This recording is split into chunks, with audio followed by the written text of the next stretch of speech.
Olá, começa agora o Macro Review, o podcast de economia do C6 Bank. E o primeiro episódio do ano é especial. Hoje a gente vai compartilhar a nossa visão sobre a economia em 2026. O que será que a gente pode esperar para a cotação do dólar no mundo e aqui no Brasil? Para onde vão os juros nos Estados Unidos? E a Selic, que começa o ano em 15%. Será que vai ter corte de juros por aqui também? A gente fala ainda sobre inflação, sobre as preocupações com a dívida dos países e sobre as perspectivas para o crescimento econômico no Brasil e lá fora, incluindo Europa e China. Quem faz uma análise nessa edição especial é o Felipe Salles, que é o economista-chefe do C6 Bank.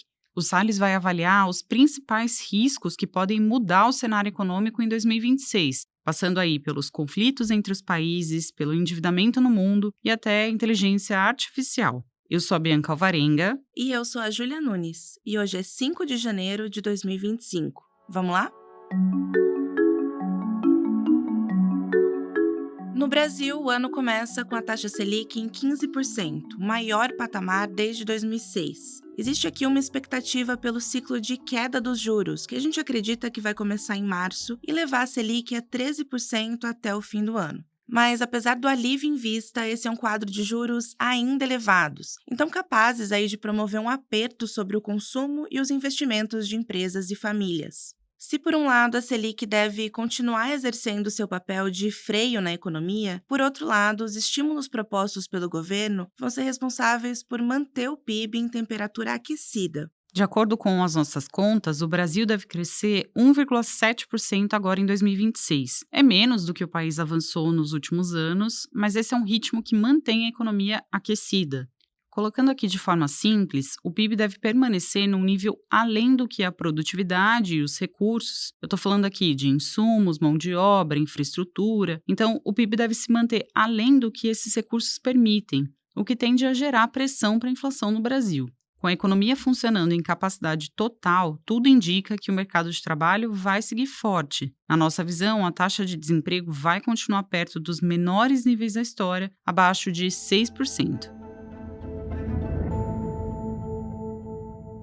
Agora, para a inflação, as notícias não devem ser tão boas em 2026. Depois de uma trégua em 2025, a gente acredita que a inflação vai voltar a ser uma preocupação por causa aí de uma combinação de velhos e de novos problemas. O ponto de partida são os preços dos serviços, que há algum tempo tem sido a principal razão para a persistência da inflação aqui no Brasil. Com o desemprego baixo, as empresas do setor testemunharam um aumento do custo de mão de obra que foi repassado para os preços de serviços. É isso que a gente vê em escolas, restaurantes e outros setores. Além disso, o cenário externo deve deixar de ser um vento favorável para a inflação brasileira. As commodities, que são os produtos básicos negociados no exterior, elas ficaram mais baratas em 2025, o que ajudou a esfriar o IPCA. Mas esse efeito agora ficou para trás. O mesmo é esperado para o dólar. Na nossa visão, a moeda americana vai voltar a subir ao longo do ano frente ao real, refletindo a preocupação dos investidores com a questão da dívida pública no Brasil. O câmbio deve terminar o ano perto de R$ 5,80. Então, na soma, todos esses fatores devem alimentar a inflação em 2026. A gente acredita que o IPCA vai subir para 4,8% neste ano, superando mais uma vez o limite de tolerância da meta de inflação. A gente fala agora do endividamento do país, um tema que deve ganhar destaque ao longo do ano. E não é por acaso, né? Em 2025, a dívida líquida brasileira chegou a 65% do PIB. Esse é o maior nível da série histórica que começou em 2001. Agora, o que se espera é que esse recorde seja quebrado novamente em 2026. Além das despesas do governo continuarem acima das receitas, o pagamento de juros da dívida pública está cada vez mais pesado por causa da Selic elevada e do próprio tamanho da dívida brasileira. O déficit nominal, que considera o saldo de todas as despesas do governo, inclusive com juros, esse déficit chegou a 8% do PIB, é muita coisa. Quando existe um déficit assim, passa a ser necessário aumentar a dívida para cobrir as despesas, criando uma espécie de bola de neve. Frear essa espiral vai ser o grande desafio dos próximos anos no Brasil. Por isso, o tema fiscal tende a receber atenção durante as eleições. E é natural que, dado o tamanho do problema e a dúvida sobre como a gente vai resolver, o ambiente seja então de maior incerteza. E nesse contexto ainda indefinido, é possível que o Brasil receba um fluxo menor de investimento externo até que haja mais clareza sobre o futuro. O efeito, então, pode ser de maior volatilidade no câmbio ao longo do ano. A gente acredita que uma reforma fiscal consistente, com corte de despesas, deve ser uma das prioridades em 2026. Só com o equilíbrio dos gastos vai ser possível controlar a dívida e, dessa maneira, alcançar juros mais baixos de modo sustentável no longo prazo. E a gente começa a nossa análise internacional pelos Estados Unidos. Por lá, a perspectiva é que o Federal Reserve, o Banco Central Americano, que ele deve continuar o ciclo de flexibilização em 2026, depois de ter feito 3 cortes de juros em 2025. A questão agora é quando e quão rápido essa redução dos juros deve acontecer. A taxa básica americana chegou ao intervalo entre 3,5% e 3,75%, e ela está perto do que o Fed estima que seja o nível neutro, ou seja, do nível de juros que não estimulam e nem freiam a economia. Por isso, o Banco Central americano avalia poder agir com mais calma agora e esperar para observar os dados antes de decidir os próximos passos. Tudo indica que em 2026 as decisões vão ser tomadas em um contexto de divisão no Fed. Parte dos membros do comitê tem dado mais peso à desaceleração do mercado de trabalho americano, enquanto outros membros mantêm o foco na inflação ainda elevada. Além disso, 2026 traz mudanças institucionais. O mandato de Jerome Powell à frente do Banco Central americano termina em maio, e Donald Trump já sinalizou que pretende anunciar o novo presidente do Fed em breve. E aqui vale lembrar que o Trump tem mantido nos seus discursos a pressão por juros mais baixos. Na nossa visão, o Fed vai cortar os juros mais 2 vezes em 2026, mas o cenário pediria mais cautela. A inflação americana continua elevada, e ainda existe uma pressão nos preços de produtos que foram afetados pelas tarifas comerciais. O ponto é que, com os novos cortes de juros nos Estados Unidos, o dólar tende a perder força no mundo, ainda que com menos intensidade do que ele perdeu força em 2025. Agora, vale reforçar que essa lógica não serve tão bem ao Brasil porque, por aqui, os riscos fiscais podem levar a uma valorização do dólar frente ao real, como a gente falava agora há pouco. Agora a gente faz uma análise do cenário na Europa em 2026. Depois de um crescimento econômico considerado forte em 2025, de cerca de 1,5%, as perspectivas para a Europa nesse ano também são positivas. Segundo as projeções do Fundo Monetário Internacional, o FMI, a economia da zona do euro deve crescer 1,1% no ano. Isso é acima do PIB potencial da região, que é estimado em pouco menos de 1%.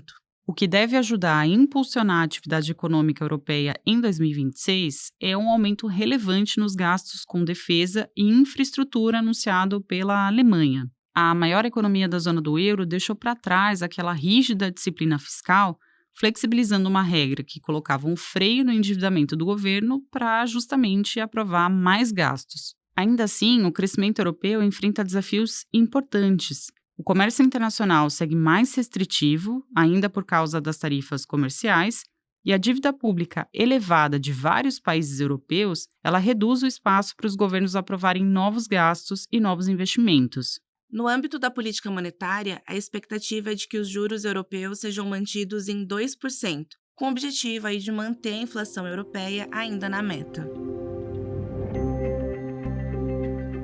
Bom, e o nosso giro chega agora à China, onde as exportações foram o principal motor da economia em 2025. Parte dos impactos da guerra de tarifas comerciais com os Estados Unidos foi dissipada por acordos que foram firmados entre esses dois países ao longo dos últimos meses. Além disso, os chineses conseguiram ampliar os seus destinos de exportação, o que ajudou a sustentar o comércio externo e o avanço do PIB. Com esse impulso, a China deve ter alcançado sua meta de crescimento de 5% em 2025. Para 2026, a expectativa é de um objetivo semelhante, embora o caminho pareça um pouco mais desafiador. O consumo doméstico chinês perdeu força ao longo de 2025 e o setor imobiliário deve continuar em retração. Ao contrário do que aconteceu no passado, não há agora expectativa por um estímulo amplo do governo à economia. As medidas adotadas pelas autoridades chinesas têm sido pontuais, destinadas a apoiar setores específicos. Nesse cenário, as exportações devem seguir desempenhando um papel central para a China, mas o espaço para um crescimento maior do comércio parece limitado, porque o último ano já foi bem forte. Em resumo, a economia chinesa deve continuar crescendo agora em 2026, mas com desafios importantes, como o crescimento desordenado de setores específicos fortemente estimulados pelo governo, a maior dependência do setor externo, o envelhecimento da população, o déficit público em alta e a dívida elevada. Aliás, a piora do endividamento não é só um problema da China ou do Brasil. A gente falava agora há pouco que vários países estão vivendo uma situação fiscal mais complicada e esse é um risco relevante para a economia global em 2026. Além das preocupações com a dívida mundo afora, outros riscos estão no radar dos investidores, como a possibilidade de uma correção nos preços de ações ligadas à inteligência artificial e até os conflitos geopolíticos que parecem se tornar mais frequentes a cada ano. É difícil saber qual a chance de cada um desses riscos se tornar realmente um problema para o Brasil e o mundo, mas é importante avaliar os possíveis impactos. Quem nos ajuda a fazer essa análise é o economista-chefe do C6 Bank, Felipe Salles, que faz uma participação especial no nosso primeiro episódio do ano. Salles, vamos começar aqui nossa conversa pelo tema que está mais quente entre os investidores e analistas econômicos, que é o receio de uma bolha no setor de tecnologia. Se esse risco for real e realmente acontecer um ajuste no preço das ações de empresas de inteligência artificial na Bolsa Americana, qual seria a consequência para a economia? Júlia, antes de qualquer coisa, vale reforçar a mensagem de que é muito difícil saber se existe uma bolha e, se ela de fato existir, quando ela poderia estourar. O que a gente pode dizer, por enquanto, é que as ações das empresas de inteligência artificial subiram muito nos últimos anos. E ainda não está claro se essas empresas serão capazes de gerar no futuro um resultado financeiro que justifique a valorização. A gente ainda não sabe a resposta. Mas, se a resposta for não, então é possível que em algum momento as ações passem por uma correção nos preços. Como o setor de tecnologia tem um peso relevante tanto na economia como nos índices de ações americanos, a queda de preços poderia gerar um efeito negativo para o mercado como um todo. E como é que essa correção na Bolsa chegaria, no fim das contas, à economia real?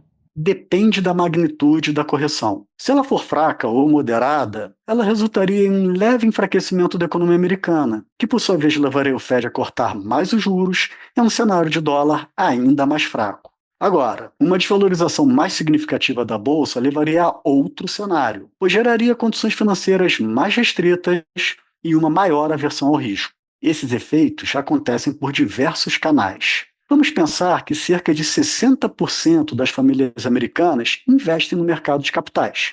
Então, quando os ativos perdem valor, a tendência é que essas famílias tenham uma percepção de empobrecimento, porque o patrimônio encolheu de repente. A tendência, então, é que elas diminuam o consumo. O mesmo, ou algo parecido, acontece com as empresas, que também podem reduzir investimentos. Com menos consumo e investimentos, o PIB americano tende a crescer menos. E como os Estados Unidos são a maior economia do mundo, é natural que isso afete o crescimento global também. Então, nesse cenário de piora das condições financeiras, o Banco Central americano poderia decidir cortar ainda mais os juros para tentar manter a economia aquecida, mas ainda assim ele não evitaria uma desaceleração mais forte do PIB. A incerteza sobre os rumos da economia global poderia levar empresas e investidores a buscar ativos considerados mais seguros, como o dólar, para se proteger de uma eventual crise. O resultado seria um dólar forte, principalmente frente a moedas de economias emergentes. Esse seria um dos efeitos para o Brasil. Se houver realmente uma bolha no setor de inteligência artificial americano, e se essa bolha vir a estourar, o câmbio seria afetado,